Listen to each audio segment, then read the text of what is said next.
Hi everyone, my name is Alexander and today I want to talk as well as inform you about some of the aspects in a game called Grim Dawn. If you are new to this game, Grim Dawn is a hack and slash RPG developed by Grant Entertainment, makers of Titan Quests. It is set in a thematically dark fictional world loosely based on the Victorian era, released on February 25, 2016. I have encountered this game when I tried to find something similar to Diablo 2 in terms of gameplay, and Grim Dawn was the perfect choice. Not only this game surpassed my expectations, but it also had few surprises in it.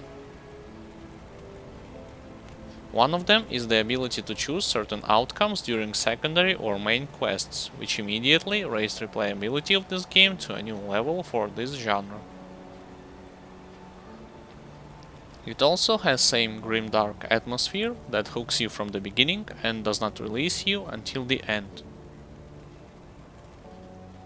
If you want to find out more about this game, you can check GOG.com or Steam page, link will be in the description of this video. Let's get back to the topic of this video. If you have picked up this game and played a bit, you probably noticed that some of the boss's attacks deal significantly more damage than others. Knowing what type of attack does it is important, especially if you want to complete this game on hardcore mode, since you only have one shot. Second thing I want to discuss is resistances. Did you know that some of them could be neglected for a certain period of the game, and without others you will not complete certain portions of it? I have compiled my knowledge about it and want to share it by making this video. Note that it is a subjective opinion and not a step-by-step guide. Certainly there are people who knows more than me, and I do not wish to disrespect them. However, those nuances which I'm going to mention will make things easier for you on your first journey into this game, especially on hardcore. Without further ado, let's discuss some of the bosses and their deadliest attacks. Warden Creek boss fight. Keep in mind that as soon as you'll enter the room, there is a chance that a group of monsters can show up, and they can block your character in the narrow corridor. Against Creek's second phase, you should be mindful of two attacks: his ground stomp attack and 3 ranged shots from his crossbow. At this stage of the game, you can soak their damage only if you have an item or a skill with high % damage absorption or immunity to incoming damage, otherwise just dodge them. Darius Cronley is an interesting boss encounter, because he has an ability that grants him full immunity from any incoming damage, and he summons help in the form of ethereal monsters. His most damaging attack comes in the form of Ether Fire, which he creates by throwing ether crystals on the ground. Evading it can significantly make things easier for you. Fighting against trolls, and especially troll bosses, is not that hard, unless you will keep face tanking their club attack, which does massive amount of physical damage and stuns your character as well. You will have your window to dodge it, so fight them with this knowledge in mind. When encountering Grand Priest, you should try to always avoid his 3 ranged shots in form of a fire grenade, and also step away from fire circle, which he creates from time to time right under your feet. Next boss in my list is Alchemist, and his most threatening ability is blue pools, which he creates on the ground. Standing on them is ill-advised due to the fact that your character will receive damage over time debuff from pools alone, and you could get frozen in place for a couple of seconds. Adding to it boss's own damage, and your chances of achieving success in this fight will definitely dwindle. I want to point out 2 dangerous attacks from Amalgamation Monster, one being his ability to create ethereal geysers around him, which deals more damage the longer you'll keep standing on them. Their damage cannot be reduced by your resistances. Second attack is 5 ethereal force waves that deals big damage and has a stun effect on top. Avoiding them is crucial in this fight. The Unraveler's most threatening ability is creation of 3 red pools on the ground that deals combined chaos, vitality and physical damage. Lacking damage absorption and/or full immunity means that you have to run from them. Facing off against Sentinel requires from you to have good positioning and decent kiting skills. One of his ability to look out for is appearance of a yellow rock, which means that should you choose to keep this boss near it, he will start to replenish his missing health quickly. Right choices of rooms in this encounter should help you deal with this mechanic. Commander Lucius, or as I like to call him Grim Dawn's version of Urgot, has several threatening attacks. His Ethereal Flamethrower, Triple Ranged Blast and Arc Shot. All of those abilities deal stun of ether and physical damage. Luckily, they are easy to spot and dodge because pauses between them are quite long.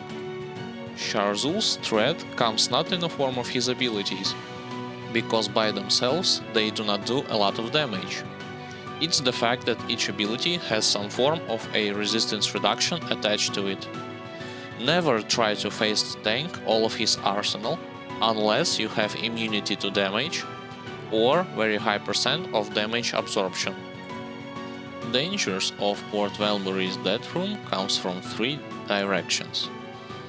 One is the fact that you shouldn't under any circumstances stand on ether geysers when you try to fight and kite monsters. Second fact is that your stun resistance at this point is not that high. And you can get unlucky when you will be chain stunned by flash hulks right on top of ethereal geysers. Third fact, flash hulks have the ability to create ethereal circles on the ground after they are dead. They have same color as those geysers, which makes detecting and avoiding active geysers a very difficult task. Van Eldritch and his council members comes in the form of stacking resistance reduction from variety of abilities, like Sharzul, although this time most of their damage consists of ether element. The other unique thing is the fact that once you drop their health low enough, they will create a shield which gives full immunity from damage, just like Cronley's ability. When facing off against Locorian, you should be aware of 2 attacks, his red pool, which he creates on the ground, and his barrage of red spheres, which if you are not careful can lower your health till critical level.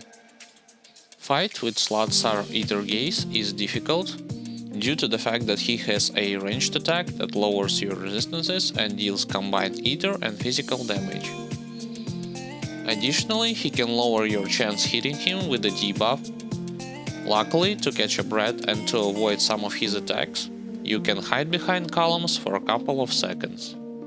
Gargabol, Heart of the Wild, has a deadly attack in his second phase. He can create up to 2 volcanoes, which deals enormous amount of physical and fire damage as well as lowers your resistances. Do not stand or even fight him when they are on the screen unless you have full immunity from damage. Boss Kraval Ancient of the Water has several lethal attacks. Whirlpool is first. This attack functions in the same way as Ether Geysers in Port Valbury's Death Room.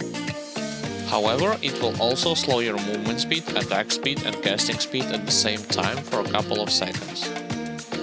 Then he casts Volley of Blue Spheres that lowers your resistances and significantly damages you.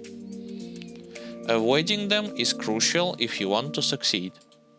Galacross the Mountain is a unique boss in my opinion, because most threatening form of his abilities is actually a very high stun chance from each auto attack, as well as from charge attack. For the record, he stunned my character a lot, even though my stun resist was 135% at this point. Luckily, kiting him helps in order to prevail in this fight. Shaper of the Flesh, last boss in Ashes of Melmoth DLC, requires from your side to have good microcontrol as well as damage absorption and overcap resist to Ether. When it comes to overcapping resistances, use saved ointments and oils. In first phase, his lethal attack is Ether Barrage and Ether Arc Blast, which he uses in front of him. In third phase, his dangerous attack is an attack from the air, when he for a second flies up and then smashes the ground, leaving at the landing zone big ether pool. I recommend dodging those attacks unless you have full immunity from damage. So, you want to know how to fight this thing? You don't want to know how to fight this thing. On to the next boss. Demon boss in Temple of Atep has two abilities that you need to look out for. First is his red lightning spheres, which he creates and sends them flying towards your character. Second is his red pool on the ground. You can use the environment on this arena to make those spheres hit pillars, stones, etc. And when it comes to those pools, do not stand on them. Magi bosses in Tomb of Heretic. Please note that you can actually fight against 6 different mages. Each time you will enter this place, a different encounter will take place. I will cover those bosses that I have encountered on my walkthrough on Hardcore Veteran. Their main danger comes in the form of stacking bleed, internal trauma and vitality damage, as well as resistance reduction on you. On top of it, they have very high spell casting speed. Standing on one place for too long and at the same time trying to fight them will grant you only a swift death, unless you have an immunity from damage. Kiting is required in order to succeed. The key to avoid Grand Magus Morgan at lethal attacks is to stay close to him, and only use your damage absorption or damage immunity abilities if he spins on one place, and blue spheres flying from him in each direction, or if he shoots from his left hand same spheres as your character directly. Father Kaiman's threatening attacks are his flame barrage from his quote-unquote belly, and flame geysers that are spawning either around hole in the center of the arena or around the edges near the wall. Each of them deals fire damage and physical damage and reduces your casting, movement and attack speed. Most damaging attack of Korvac's first phase is his arms slam, especially if you got touched by his magical abilities, which reduces your resistances. Luckily, damage absorption and damage mitigation skills should help you survive, even if you're going to get hit by it. When it comes to his third phase, you should always avoid his melee combo in a form of 3 attacks. Unless you have full immunity from damage, do not try to phase tank them.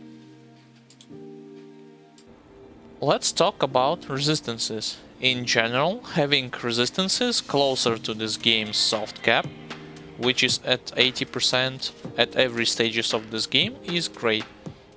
But as a new player who has just picked up this game, it is hard to have all the necessary blueprints, components and/or items, which will allow him to cruise through quote-unquote all of game's content. First, I will show to you what type of components you can easily obtain and use throughout majority of your journey, at what level you can start to wear them, and what it takes to craft them. So let's start. First major component that you are looking at right now is Wardstone. It gives plus 3% movement speed, 15% elemental resistance, 15% bleeding resistance. It is a very useful component at earlier stages of the game, since majority of your rolls will deal elemental type of damage. Moving on. Silk Squatch. So, 18% pierce resistance and 80% bleeding resistance. It can be used in shoulders, chest and leg armor. This time it requires of your character to be at level 15 to wear it. Anti-venom self. 20% poison and acid resistance, 24 armor, plus 10 health regenerated per second. Once again, level 15 in order for you to wear it. Imbued silver is a very interesting component in my opinion. Not because it gives 30 defensive ability, 15% bleeding resistance and 15% damage to tonics. It is also a great way at earlier stages of the game to acquire a lacking chaos resistance and to have +3 to maximum chaos resistance. How do you do it? Well, if you apply this component to your weapon, shields or caster offhand, you will be able to toggle on your aura, which gives you an ability to apply those resistances which you see on the screen. Remember guys, first you need to toggle on this aura to have its effect. Otherwise, this component will give you just 30 defensive ability, 15% bleeding resistance, and plus 15% damage to tonics. Let's move on. So from level 20, you can apply on your rings, amulets and medals Soul Shard. I personally use this component not because I want an extra vitality damage or vitality decay. I am mostly interested in 20% vitality resistance, 25% energy leech resistance, meaning your defense against mana drain, and plus 30% energy absorbed from enemy spells, which means whenever an elite or a boss is casting something on you, you get some portion of your mana back. Purified Soul.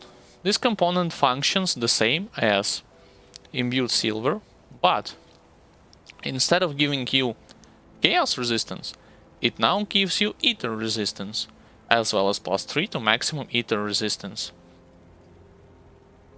But, same thing as with Imbued Silver, you need to toggle on this aura in order for it to take this positive effect. And last component that you can apply on level 20 is Mark of Traveler. Mark of Traveler can only be used in boots, and it gives you 18 health regenerated per second, extra movement speed 8%, and slow resistance. Final groups of components are Sanctified Bone. Sanctified Bone gives vitality resistance, chaos resistance, damage to undead and tonics. You might ask what is damage to undead and tonics means? Well, it is simple. If you hover your mouse cursor over an enemy, under his health bar you will see to what group or quote-unquote breed he belongs. He could either be human, beast, or undead and tonic. The next component I am going to talk about is called Runestone, which can be used in head armor. It gives elemental damage, armor, ether resistance, and elemental resistance. And finally, Ether Soul, used in amulets and medals. A bunch of resistances against ether, and also less damage from ethereals and ether corruptions. But it requires from its wielder to be at level 24 to wear it. Let's check what it takes to craft them, starting with Wardstone. So, to craft a Wardstone, you will need 3 Ether Crystal, 1 Searing Ember, 1 Cracked Lodestone, and 1 Chilled Steel, once again from level 7. Silk Swatch is next.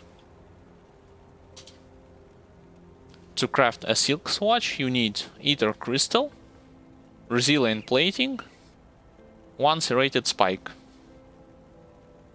Anti-Venom Self,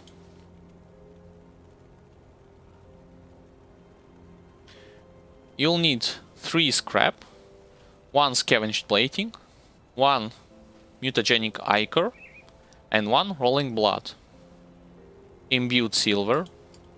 Let's check imbued silver.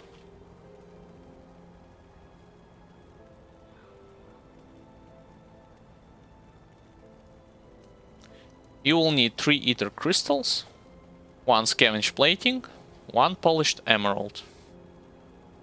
Soul shard is next on my list.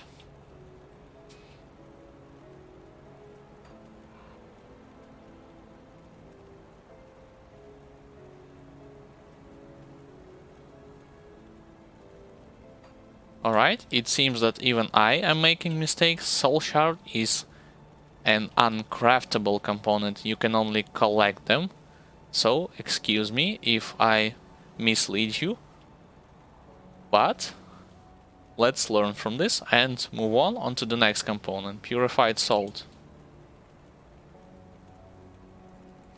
To craft purified salt you need 3 ether crystals, 1 corpse dust, 1 polished emerald. Mark of the Traveler next.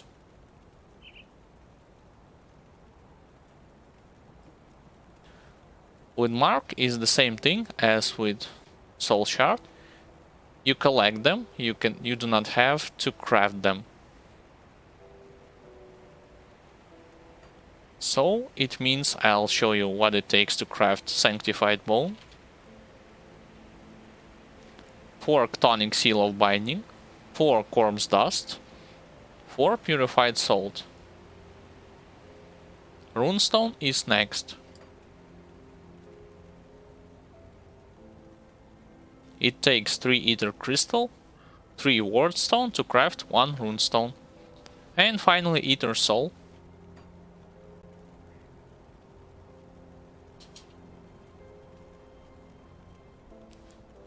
Once again, 3 ether crystal, 3 ectoplasm, 3 redstone. So this is it when it comes to crafting those components. Once again, remember, level 7, level 15, level 20, level 24. Let it be your quote-unquote thresholds when you will finally decide to craft and apply those components. And also, if you look at my character, even though I'm at level 93, I am stealing and wearing most of those components at this point in the game. I will show you. Runestone, wardstone, soul shard, silk swatch, sanctified bone, anti-venom self, once again anti-venom self, anti-venom self, anti-venom self, and wardstone. So do not be discouraged if you think that you will have to change them a lot after level 24. The fact of the matter is, you will still be wearing them until the end of the game. Moving on to the next section. Now I will show you what types of resistances you can neglect at a certain parts of the game and vice versa, what you must have if you want to succeed. Let's start from the beginning. Open up our world map and follow along my cursor. So, from Devil's Crossing until Warden's Laboratory Rift, you will mostly need to have wardstone, anti-venom self, imbued silver, silk swatch, soul shard, and mark of the traveler.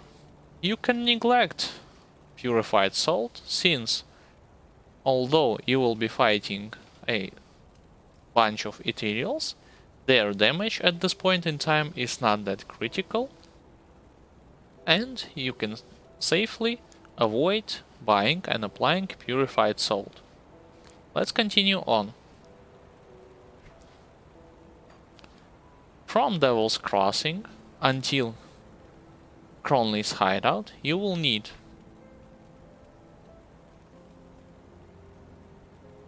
Runestone,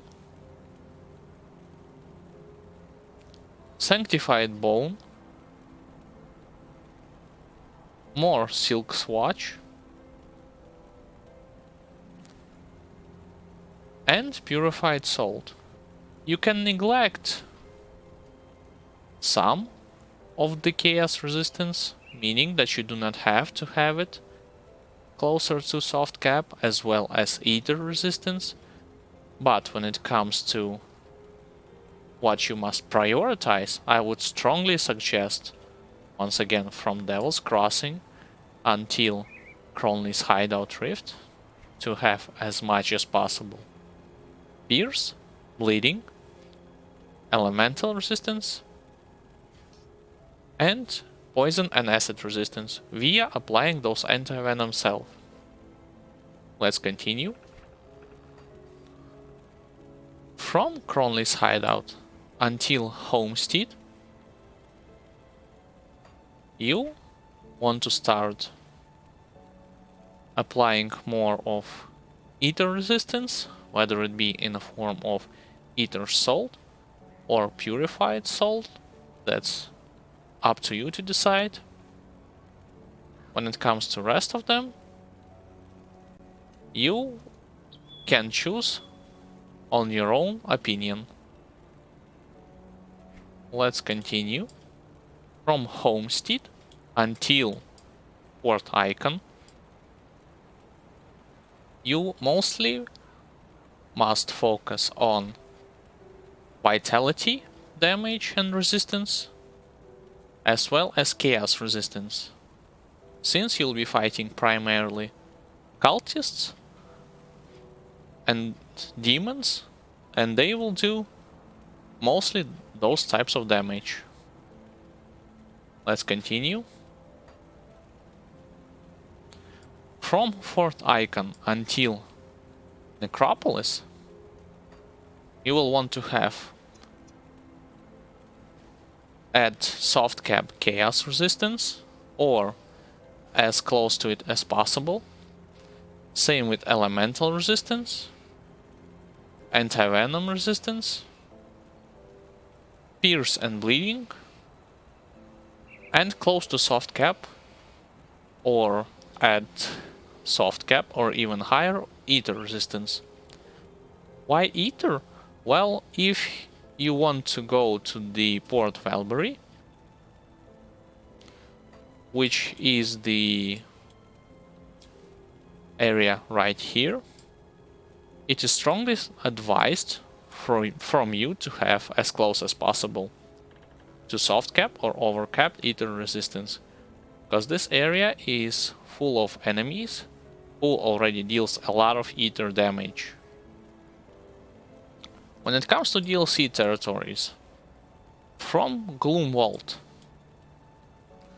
until Barrowholm, you primarily want to have on you elemental resistance, so once again Wardstone, Runestone, Silk Swatch, and whatnot. When it comes to all the other stuff, you can apply them if you are at this point lacking some sort of a resistance to its soft cap level, or you want to slightly overcap it. From Barrowholm until the rest of the DLC, once again, your primary goal is to focus on stacking as much ether resistance as possible. So once more, Ether Soul, Purified Salt, and so on and so forth. When it comes to Forgotten Gods DLC, 90% of the time you'll be hit with something elemental in it. Whether it be fire, lightning, freezing, so on and so forth. And I do mean 90% of the time. I will talk about one exception, but in general, from Conclave of the Tree until Tomb of the Eldritch Sun, your focus should be gathered around elemental types of resistance, So, runestone, wardstone, perhaps having on items as well elemental resistance or just in general resistance to fire, lightning or ice will help you. There is, however, an exception in that area, such as Tomb of Heretic, which is recently added roguelike dungeon right here. In this area you want to stack as much as possible, not elemental resistance, but resistance to cold, to vitality damage, bleeding damage. Because this roguelike dungeon, mainly theme of it, is connected with ice and its damage, as well as some form of vitality and bleeding, but mostly ice. So this is one exception from the rule. A good rule of thumb is to check your friendly faction when you are leveling up, but not just in general. You are looking for their armor or weapon, because most of it has good resistance on their own even without components. At level 35, if you compare percentage of resistance on those shoulders, 16%, and let's compare it with component which used in amulets and medals, Ether Soul, also 16%. You already have, just by picking up, although it's used in amulets and medals, in conjunction, you have 32% ether resistance. So it is advised to, once again, check your friendly factions, their reputation with them, by clicking on those graphs: friendly, respected, honored, revered. And if you are missing some of those resistances and you critically need them at certain stages of the game, which I just explained to you, you can approach to those vendors and buy what you need. Alright, moving on to the conclusion. Hopefully now you have a better understanding of some of the unique game aspects about which not a lot of people are talking, especially when it comes to hardcore players. I have not mentioned all of the details, but like I said in the beginning of this video, this is a subjective guide, meant to better prepare other players who want to give this game a try, and not a step-by-step walkthrough. I do not pretend that my opinion is absolute. You can agree or disagree with this video, that is fine by me. I just hope that you have learned something new from it, or at least had fun watching it. With that being said, I will see you all in my next videos. Take care!